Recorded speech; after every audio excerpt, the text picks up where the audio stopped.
오늘 우리에게 주시는 하나님의 말씀은 빌립보서 4장 13절 말씀입니다.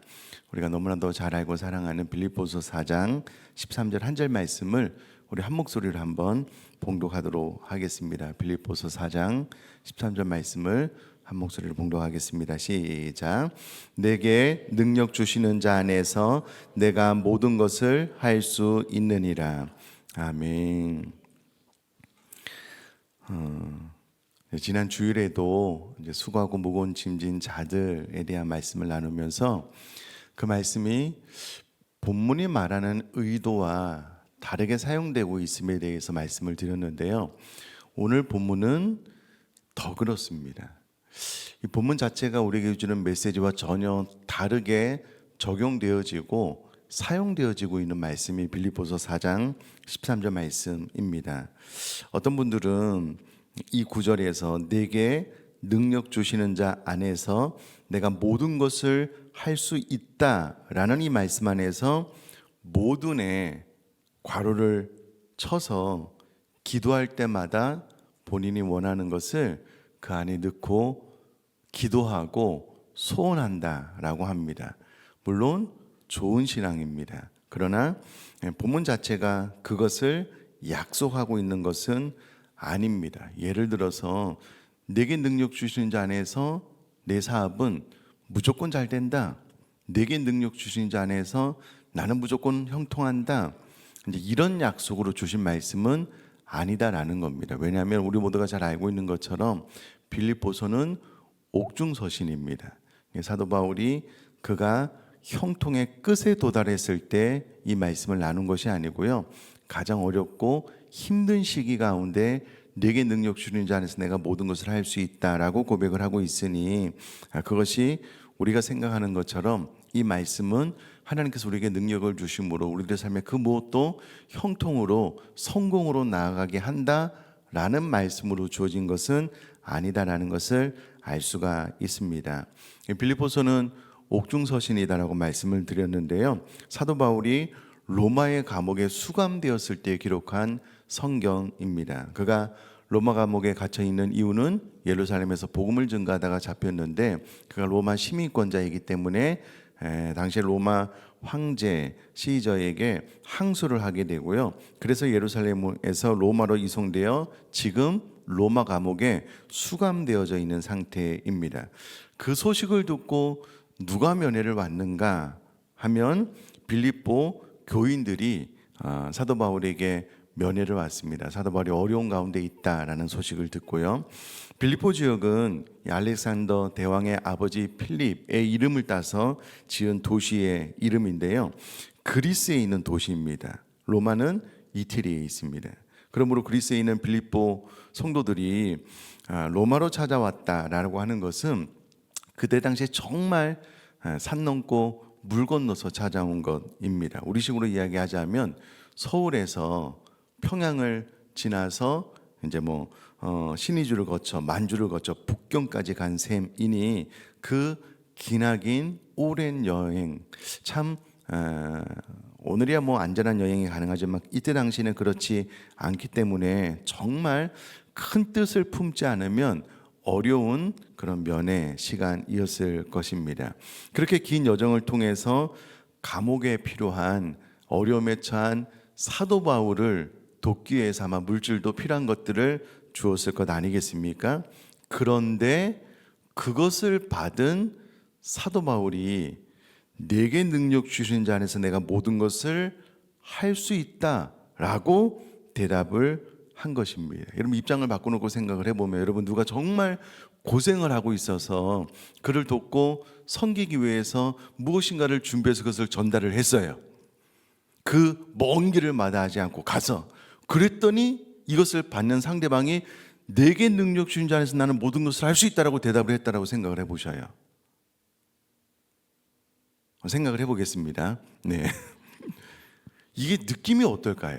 뭐야 이거 되게 어렵고 힘들다 그래서 산 넘고 물 건너서 왔는데 내게 능력 주신 자 안에서 내가 모든 것을 할 수 있다? 이것은 무슨 의미일까? 그렇게 생각하지 않았겠습니까? 그러므로 여러분 사도 바울이 이렇게 말한 것은 이게 위문품을 가지고 온 이 빌립보 성도들에게 우리가 생각하는 식으로 우리가 기대하는 식으로 뭐 형통한 어떤 그런 것들을 생각하면서 내게 능력 주는 자 안에서 내가 모든 것을 할 수 있다 이렇게 대답한 것은 아니다라는 것을 알 수가 있습니다.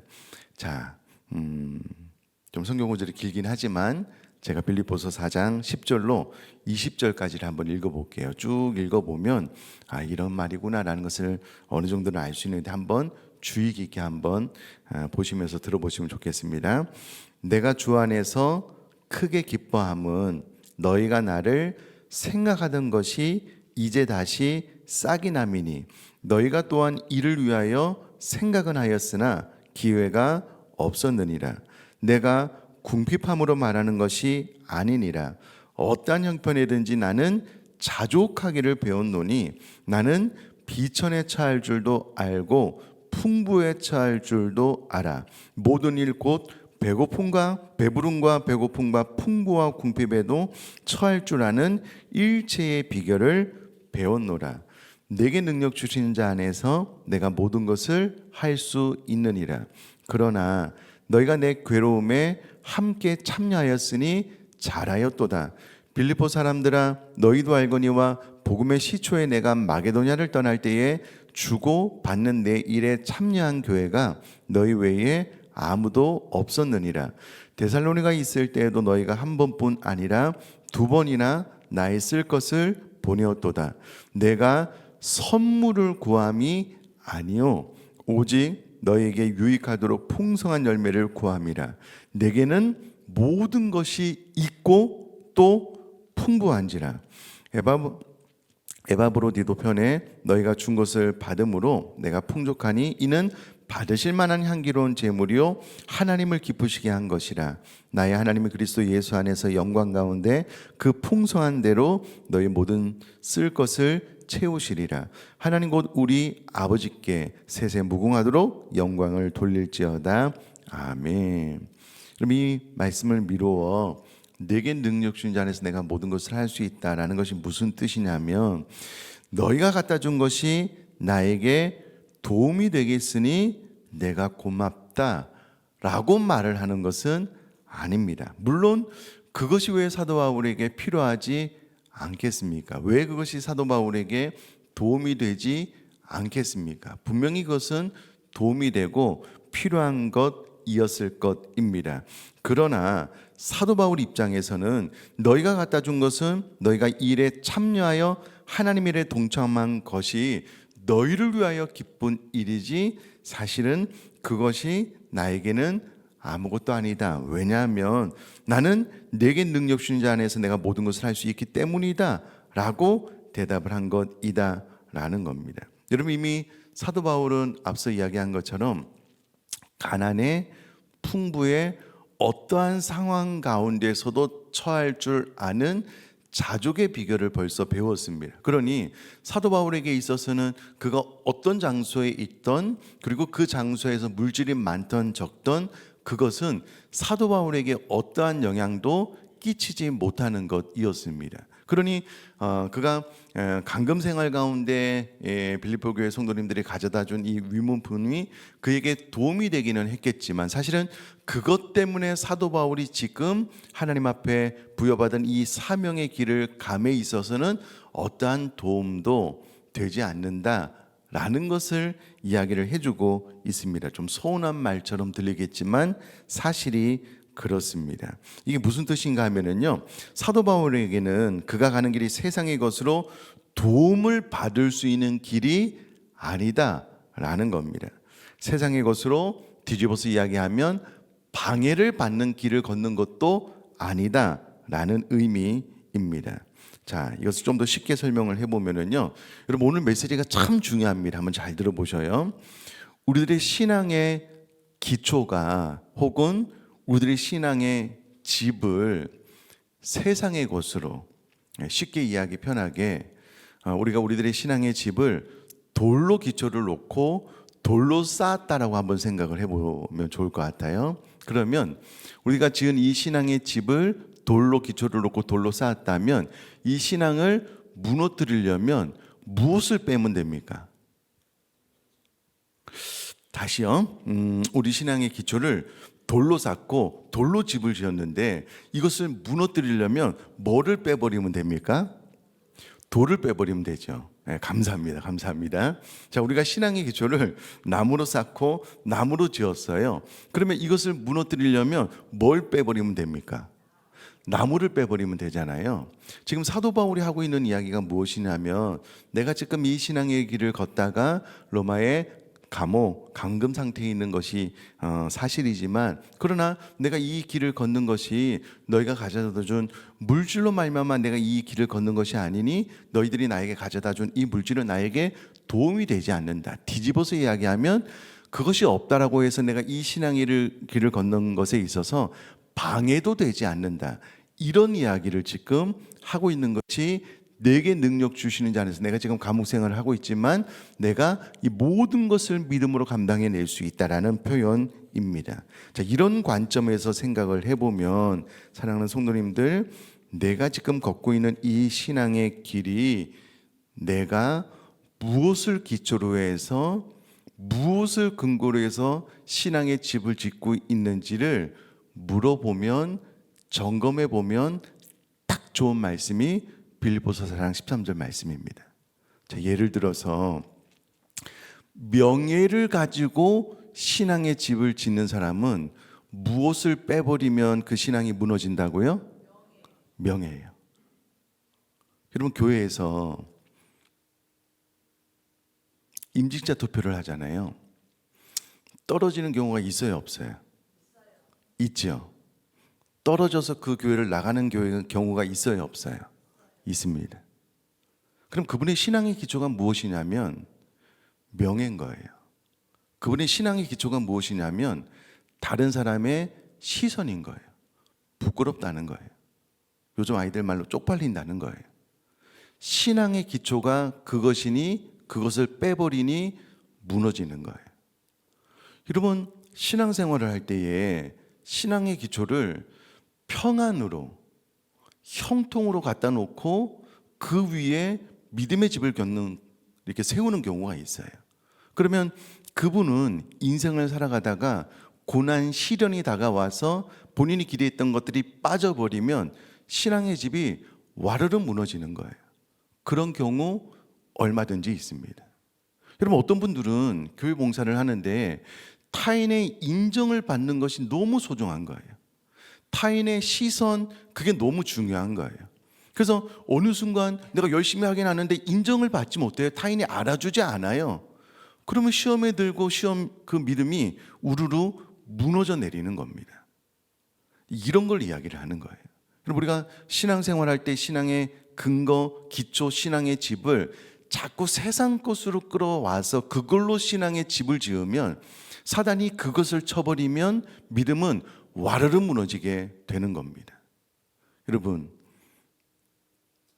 생명의 주인이 하나님이신 걸 믿으십니까?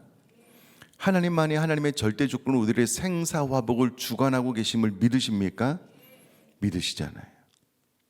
근데 어떤 분은 인생을 살아가다가 세상 사람들도 다 걸리는 질병이 찾아온 거예요. 하나님 나에게 왜 이러시냐고. 그렇게 해서 믿음을 떠나는 경우가 있는데 그것은 믿음의 기초가 근거가 하나님이 아닌 거예요. 하나님을 통한 건강한 삶, 하나님을 통한 뭐 그냥 무사 아니란 평탄한 삶을 기대했는데 그 기대가 허물어지는 순간 하나님도 저버리게 되는 것, 그렇게 믿음이 와르르 무너지는데 사도 바울은 세상의 것으로 내가 내 이 신앙의 길을 걷지 않았으므로 너희가 가져다 주는 것이 나에게 도움이 되지 않는가. 뒤집어서 이야기를 하면 그 무엇도 내가 이 신앙의 이 길을 걸음에 있어서 방해가 되지 않는다. 감옥에 있어도 물질이 없어도 그 무엇도 나는 방해가 되지 않는다. 그러므로 내게 능력 주신 자 안에서 나는 모든 것을 할 수 있다. 여러분, 사도 바울이 여기서 말하는 모든 것을 할 수 있다는 것은 그가 로마 감옥에서 얼마나 살지, 언제 풀려날지 그 미래를 알 수 없지만 나는 이곳에서 나를 방문하는 사람들에게 복음을 증거하면서 삶을 살아갈 수 있기에 이 삶을 내가 평생 살아간다라고 할지라도 나는 그 모든 것도 믿음으로 감당해낼 수 있다, 이 뜻입니다. 이 의미예요. 뭔가 개선되고 나아지고 이제 곧 조금만 참으면 돼, 이런 차원이 아니고요. 그곳에서의 삶이 계속 지속된다라고 할지라도 그것은 뭐 내 삶에 아무런 방해도 되지 않는다, 내게 능력 주신 안에서 나는 이 삶을 계속해서 살아나갈 수 있다, 이런 의미에서 빌립보서 4장 13절이 사용되어지고 있다라는 겁니다. 그러니 이 말씀을 통해서 우리는 지금 나의 신앙생활의 기초가 무엇으로 쌓여져 있는지, 아니 나는 내 이 믿음의 집을 무엇으로 쌓아가고 있는지를 점검할 필요가 있습니다. 그래서 오늘 하나님께서 그것을 빼버리시는 거예요. 마치 욥에게 그렇게 하셨듯이 어느 순간 우리 사랑하는 자녀들 하나님께서 모두를 한 번에 데리고 가실 수도 있고, 어느 순간은 생각지도 않은 사고, 질병이 우리에게 찾아올 수도 있고, 우리가 기대했던 자녀들이 좋은 대학 가고 좋은 직장 들어가는 것 단 한 번도 안 이루어질 수도 있고, 오히려 내가 예수 그리스도를 믿는 것 때문에 환난과 핍박만 더해지고, 그래도 나는 흔들림 없이 이 신앙의 길을 가겠다라는 것이 빌립보서 4장 13절의 고백이다라는 겁니다. 제가 순교자 기념관 갔다 와서 여러 가지 생각, 은혜를 많이 받았나 봐요. 주기철 목사님에 대한 이야기 자료를 보았습니다. 안타깝게도 일제 강점기 시절에 장로교 합동에서도 교단에서도 신사참배는 우상을 섬기는 것이 아니다, 조아리고 범죄하는 그때에 일사각오로 끝까지 믿음과 신앙을 지키다가 순교하신 분이 주기철 목사님이시잖아요. 근데 이제 한두 번이 아니고 여러 번 끌려가서 고문을 당하셨는데 그 고문이 사람이 감당해낼 수 있는 그런 고문의 수준이 아니었대요. 마지막에 또 고문을 당하기 위해서 잡혀가는 순간에 그 강직하셨던 목사님이 집 문을 잡고 못 가겠다고 그렇게 할 정도로 너무 고통스러운 그 시간을 보내시다가 결국은 이제 순교하셨죠. 저도 주기철 목사님의 신앙의 기초는 예수 그리스도를 믿고 평안히 살다가 죽는 것이 아니었어요. 그러니 이 목사님의 신앙의 길 가운데 진짜 삶을 파괴시키고 무너져 내리게 하는 고문도 이 목사님의 신앙생활을 막을 수 없었던 거예요. 결국은 순교로 주님을 따랐는데, 이는 주기철 목사님이 무엇을 근거로 해서 무엇을 기초로 해서 신앙생활을 했는지를 보여주는 대목 아니겠습니까? 우리가 예수님을 믿고 따른다라고 하지만 내 이 신상의 건강이 너무 중요해요. 나를 사랑하는 것이 너무 중요해요. 그러면 여러분, 사단이 우리들의 신앙을 금방 무너뜨릴 수 있어요. 욥처럼 자녀를 빼앗아가고 한순간에 모든 재물을 다 빼앗아가고 몸에 질병을 가져다 주고, 그러면 여러분, 행여라도 우리 가운데 우수수수수 그냥 믿음에서 떠나고 하나님을 저주하고 신앙생활을 떠나버리면 신앙의 근거가 그것이었던 거예요. 우리가 기대하고 소원했던 것이 그것이었던 거예요.